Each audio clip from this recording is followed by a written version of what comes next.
welcome to Hierarchical, and in this video lecture we are continuing from section 24 of Indian Evidence Act as we have already completed till section 23 of Indian Evidence Act. This is a very important lecture because in this lecture we are covering confession, which is a very important topic of Indian Evidence Act. So let's get started. Admission के बाद एक important topic आता है Indian Evidence Act में, जो कि है confession. Confession क्या होता है? Confession भी एक प्रकार का admission ही है. It is a type of admission. अगर हम इसे समझाना चाहें तो हम ऐसे बोल सकते हैं कि admission is a bigger circle and confession is a smaller circle. But confession अलग क्यों है? क्योंकि कन्फेशन हमेशा किसी गिल्ट को मानने की बात करता है. मतलब कि कन्फेशन एक ऐसा स्टेटमेंट है जिसमें कि अक्यूज अपने किसी गिल्ट को, अपनी किसी गलती को मानता है. एंड कन्फेशन केवल क्रिमिनल केसेस में होता है. सिविल केसेस में कन्फेशन जैसा कोई भी कॉन्सेप्ट नहीं है. तो अब एक एक करके कन्फेशन के सारे सेक्शंस को देखते हैं और उससे रिलेटेड जितने भी इंपॉर्टेंट कॉन्सेप्ट्स हैं, इंपॉर्टेंट पॉइंटर्स हैं, उन्हें देखते हैं. सेक्शन 24 बात करता है ऐसे कन्फेशन की जो कि या तो इंड्यूसमेंट के द्वारा, थ्रेट के द्वारा या किसी प्रकार के प्रॉमिस के द्वारा लिया गया हो.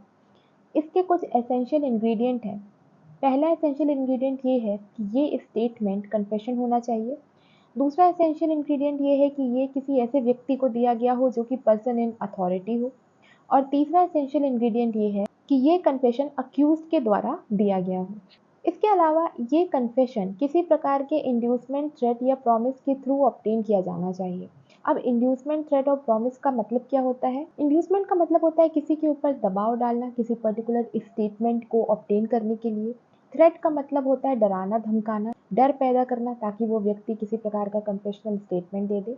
और तीसरा प्रॉमिस का मतलब ये होता है कि आप कोई कन्फेशनल स्टेटमेंट दे दीजिए, उसके बदले में हम आपकी सज़ा कम करवा देंगे या आपको छुड़वा देंगे, या इस प्रकार का कोई भी प्रलोभन अगर दिया जाता है अक्यूज्ड को ऐसा कन्फेशन ऑब्टेन करने के लिए, तो वो कवर होता है अंडर सेक्शन 24 और ऐसे कन्फेशन को इनएडमिसिबल माना जाता है. एक बात याद रखिएगा कि इंड्यूसमेंट हमेशा चार्ज के रेफरेंस में होना चाहिए, यानी जिस चीज़ का आरोप लगा है उसके संबंध में ही इंड्यूस किया जाना चाहिए. मतलब अक्यूज को ये लगना चाहिए कि उसके स्टेटमेंट देने से वो चार्ज को एस्केप कर सकते. ये भी याद रखिएगा कि भगवान के नाम पर लिया गया किसी भी प्रकार का कन्फेशन इनएडमिसिबल नहीं होता है. अब यहाँ पर हमने बोला अक्यूज का कन्फेशन, तो अक्यूज कब से माना जाना चाहिए? स्टार्टिंग से जब उसने कन्फेशन दिया हो तब भी वो अक्यूज होना चाहिए, या बाद में चार्ज लगने के बाद में उसने कन्फेशन दिया हो, कब होना चाहिए? तो इससे कोई फर्क नहीं पड़ता है कि अक्यूज उसे कब बनाया गया है. मतलब अगर उसने अक्यूज के रूप में ट्राई होने से पहले ही कोई कन्फेशनल स्टेटमेंट दिया था, बाद में उस पर चार्जेस बनाए गए और बाद में उस पर ट्रायल चला, तो वो पहले दिया गया हुआ स्टेटमेंट भी, कन्फेशन वाला स्टेटमेंट भी रेलेवेंट होगा और एडमिसिबल होगा इन द कोर्ट ऑफ लॉ. अब यहाँ पे एक और वर्ड आता है पर्सन इन अथॉरिटी. क्या पर्सन इन अथॉरिटी केवल पुलिस ऑफिसर होगा या कोई और व्यक्ति भी हो सकता है? तो पर्सन इन अथॉरिटी का मतलब होता है कोई भी ऐसा व्यक्ति जो अक्यूज पर किसी प्रकार का प्रभाव डाल सके, इन्फ्लुएंस कर सके उसे. इसका मतलब अगर कोई मजिस्ट्रेट है तो वो भी पर्सन इन अथॉरिटी हो सकता है, किसी गांव का मुखिया, कोई सुपरवाइजर है, तो ये सारे लोग भी पर्सन इन अथॉरिटी की डेफिनेशन में कवर हो जाएंगे. इसके बाद हमारा आता है सेक्शन 25 जो बात करता है कि पुलिस ऑफिसर के सामने दिया गया कोई भी कन्फेशन कोर्ट ऑफ लॉ में एडमिसिबल नहीं होता. लेकिन इसका एक एक्सेप्शन है सेक्शन 27 जो बोलता है कि अगर उस कन्फेशन से किसी फैक्ट की डिस्कवरी हो रही है तो केवल उतना पार्ट जिससे किसी फैक्ट की डिस्कवरी हो रही है वो इन the court of law admissible हो जाएगा. ऐसा क्यों किया गया है कि पुलिस ऑफिसर के सामने दिया गया कन्फेशन को इनएडमिसिबल किया गया है? इसके पीछे कारण ये है कि पुलिस ऑफिसर्स जनरली किसी प्रकार का एक्सटॉर्शन यूज़ कर सकते हैं, फियर यूज़ कर सकते हैं किसी भी अक्यूज से कन्फेशन निकलवाने के लिए. तो हम ऐसे कन्फेशन को ट्रस्टवर्दी नहीं मान सकते हैं. इसलिए पुलिस ऑफिसर के सामने दिए गए कन्फेशन को इन the court of law admissible नहीं माना जाता है. अब यहाँ पर पुलिस ऑफिसर कौन हो सकता है? तो ऐसा कोई भी पुलिस ऑफिसर जिसके पास पावर हो उस केस में इन्वेस्टिगेशन करने की, या फिर जिसके पास पावर हो कि वो उस केस में रिपोर्ट फाइल कर सके और उसको प्रोसिक्यूट कर सके. तो ऐसा कोई भी व्यक्ति यहाँ पर पुलिस ऑफिसर हो सकता है. एक केस है Abdul Rashid versus state of Bihar का. इसमें बोला गया था कि किसी भी एक्साइज ऑफिसर को दिया गया कन्फेशन भी इनएडमिसिबल होता है इन द कोर्ट ऑफ लॉ.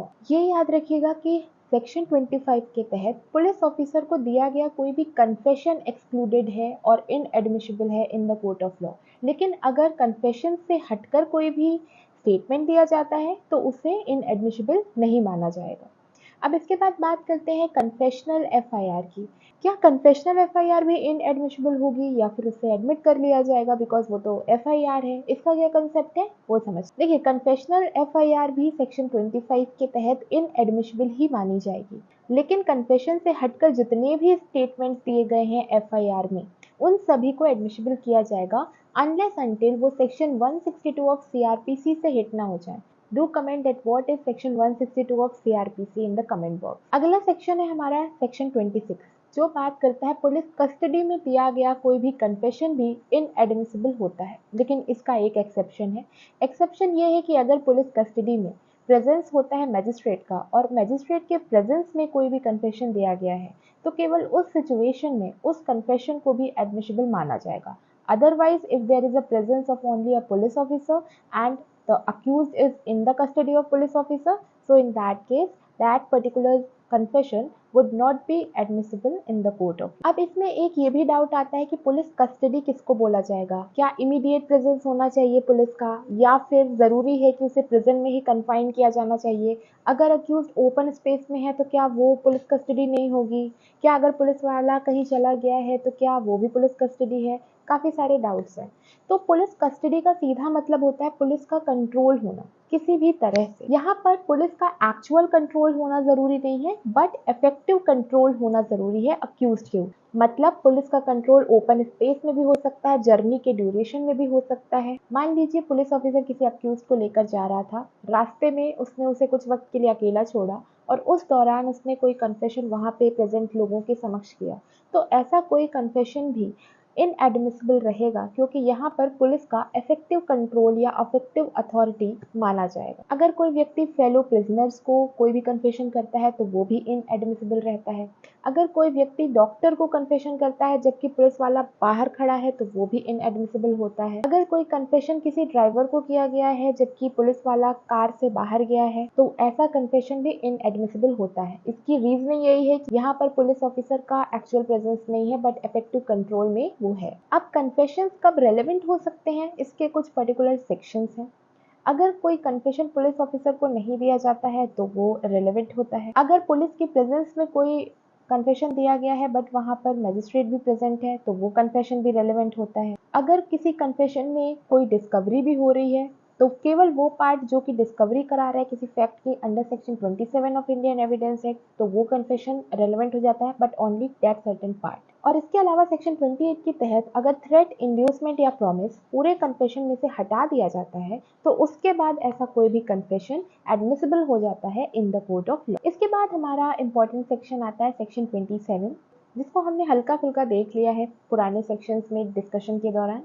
तो सेक्शन 27 बात करता है कि सेक्शन 27 बोलता है how much of information receive from accused में बी प्रूव्ड। इसका मतलब है कि अक्यूज से रिसीव की हुई कितनी इंफॉर्मेशन को साबित किया जा सकता है। बेसिकली इसे हम डिस्कवरी ऑफ फैक्ट के नाम से भी जानते हैं। अगर कोई ऐसा स्टेटमेंट है जिसके तहत किसी फैक्ट की डिस्कवरी हो रही है, फॉर एग्जाम्पल अगर कोई व्यक्ति कोई कन्फेशन देता है कि मैंने किसी दूसरे व्यक्ति का खून कर दिया है और खून करने के बाद मैंने मर्डर वेपन जो कि चाकू हो सकता है, गन हो सकता है, उसे एक पर्टिकुलर प्लेस पे छुपा दिया है और वो उन पुलिस वालों को लेकर जाता है कि यहाँ पर ये पर्टिकुलर वेपन छुपा हुआ है और वहां से वो वेपन मिल जाता है, तो ये पूरा स्टेटमेंट कन्फेशन भी है क्योंकि व्यक्ति बोल रहा है कि उसने खून किया है, साथ में उसने मर्डर वेपन की डिस्कवरी भी करवाई है और उसने उस मर्डर वेपन तक पुलिस को पहुंचा भी दिया। तो ये पार्ट इस पूरे कन्फेशनल स्टेटमेंट से केवल वो पार्ट जिसने की उस फैक्ट की डिस्कवरी कराई है, फैक्ट मतलब कि मर्डर वेपन, उसकी डिस्कवरी कराई है, उतना पार्ट रेलेवेंट हो जाएगा और एडमिसिबल हो जाएगा इन द कोर्ट ऑफ लॉ। इस सेक्शन के कुछ एसेंशियल इंग्रेडिएंट्स जैसे कि जो व्यक्ति यहाँ पर इंफॉर्मेशन दे रहा है वो अक्यूज्ड होना चाहिए, दूसरा उसका पुलिस कस्टडी में होना कंपलसरी है, तीसरा जिस फैक्ट की डिस्कवरी हुई है वो उस इंफॉर्मेशन के कॉन्सिक्वेंस में होनी चाहिए जो कि अक्यूज से मिली है, एंड उसका केवल उतना ही पार्ट एडमिसिबल होगा जिससे फैक्ट की डिस्कवरी हुई है, एंड लास्ट वो ऑब्जेक्ट प्लेस ऑफ हाइडिंग से डिस्कवर किया जाना चाहिए, मतलब जहां उसने वो चीज छुपाई है वहां से वो चीज मिलनी चाहिए। अब सेक्शन 27 से रिलेटेड काफी सारे केस लॉज हैं। सबसे पहला केस हम सेक्शन 27 में देखते हैं Agnu Nagesia versus state of Bihar का। इस केस में कोर्ट ने ये बोला था कि किसी भी कन्फेशन में उसका कन्फेशनल पार्ट और ये बताया जाना कि किसी चीज़ को छुपाया गया है रेलेवेंट नहीं होता, बल्कि जिस जगह से वो चीज़ डिस्कवर हो जाती है केवल वही इंफॉर्मेशन का पार्ट रेलेवेंट होता है। इसके बाद एक स्पेशल केस है, इसके बाद दूसरा इंपॉर्टेंट केस है Mohammad Inayatullah versus state of Maharashtra का। इस केस में ये बोला गया कि सेक्शन 27, 24, 25 और 26 का एक्सेप्शन है, क्योंकि 24, 25 और 26 ये बताते हैं कि कन्फेशन रेलेवेंट नहीं होते हैं, लेकिन 27 ये बताता है कि कन्फेशन का वो पार्ट जो कि डिस्कवरी कराता है वो रेलेवेंट है। इस वजह से ये इन तीनों सेक्शंस का एक्सेप्शन है। इसके बाद एक मोस्ट इम्पॉर्टेंट केस है Dyoman Upadhyay versus state of UP का।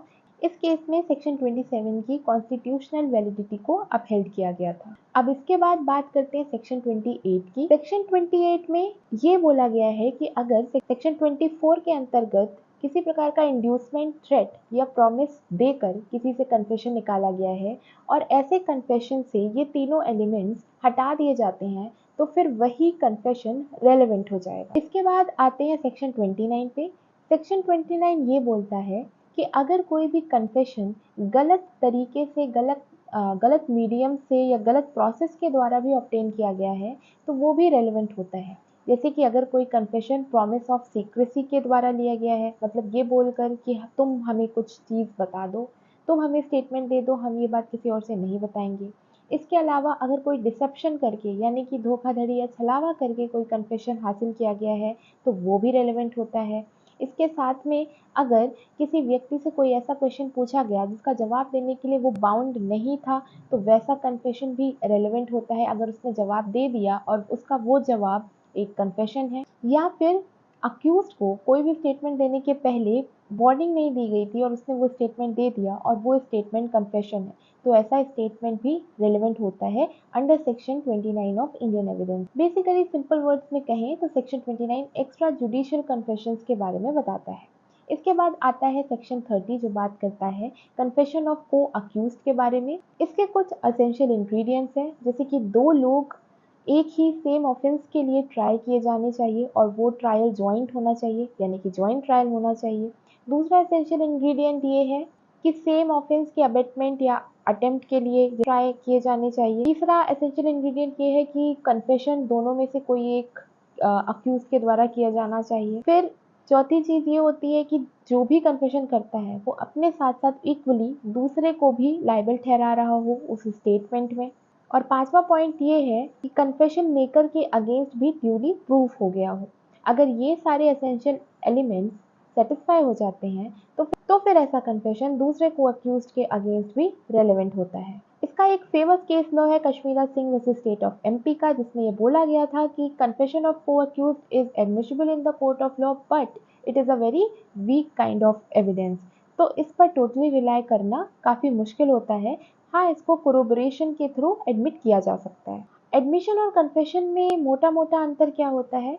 देखिए, हर कन्फेशन एडमिशन होता है पर हर एडमिशन कन्फेशन नहीं होता।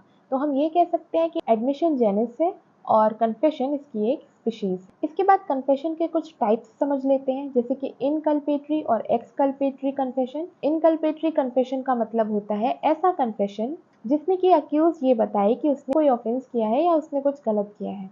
वहीं एक्सकल्पेटरी कन्फेशन गिल्ट के साथ साथ अपने आप को बचाने की कोशिश करने वाला स्टेटमेंट भी इंक्लूड करता है। मतलब कि ऐसा कोई कन्फेशन जो कि ऑफेंस को तो एक्सेप्ट कर रहा है पर साथ साथ में अपने ऑफेंस की लाइबिलिटी को डिमिनिश करने की भी कोशिश कर रहा है। इसका एक फेमस केस लॉ है Nishikant Jha versus state of Bihar. इस केस में ये बोला गया था कि कन्फेशनल स्टेटमेंट को पूरा ही एज अ होल एडमिट किया जाए ये ज़रूरी नहीं है, उसके कुछ पार्ट्स पर भी रिलाई किया जा सकता है। ये कोर्ट के डिस्क्रिशन पे डिपेंड करता है कि वो इनकल्पेटरी या एक्सकल्पेटरी पार्ट को होली एक्सेप्ट कर रहे हैं या रिजेक्ट कर रहे हैं, क्योंकि कई बार ऐसा होता है कि अक्यूज्ड अपने आप को बचाने के लिए अनट्रू फैक्ट्स को भी इंक्लूड कर देता है। इस वजह से वो स्टेटमेंट, वो कन्फेशन एक्सकल्पेटरी नेचर का हो सकता है। इसके बाद एक कन्फेशन का टाइप होता है रिट्रैक्टेड कन्फेशन। तो रिट्रैक्टेड कन्फेशन का मतलब होता है कि आपने ट्रायल के दौरान तो कुछ और बोला था, लेकिन अब आप उस अपने बयान से पलट रहे हैं और आप ये बोल रहे हैं कि उस दौरान हमने ये चीज़ नहीं बोली थी या फिर हमने फियर या मिसकंसेप्शन में वो कन्फेशन दिया था। ऐसे कन्फेशंस की वैल्यू बहुत ही वीक होती है, though they are admissible in the court of law. इसके बाद जुडिशियल और एक्स्ट्रा जुडिशियल कन्फेशन को भी समझ लेते हैं। जुडिशियल कन्फेशन का मतलब होता है ऐसा कन्फेशन जो कि कोर्ट ऑफ लॉ में मजिस्ट्रेट के सामने दिया जाए। वहीं एक्स्ट्रा जुडिशियल कन्फेशन का मतलब है कि मजिस्ट्रेट के अलावा किसी भी व्यक्ति को अगर कोई कन्फेशन दिया गया है तो वो एक्स्ट्रा जुडिशियल कन्फेशन कहलाता है। जुडिशियल कन्फेशन की वैल्यू बहुत ही ज़्यादा हाई होती है। वहीं दूसरी ओर एक्स्ट्रा जुडिशियल कन्फेशन भी एडमिसिबल होता है इन the court of law, but इसके साथ साथ में हमें दूसरे एविडेंसेस पर भी रिलाई करना ज़रूरी हो, मतलब इन्हें कोरोबोरेशन की ज़रूरत पड़े। तो आने वाले लेक्चर्स में हम इसी तरह से एविडेंस एक्ट के सारे सेक्शंस को डिटेल में समझेंगे। तो thank you and keep watching.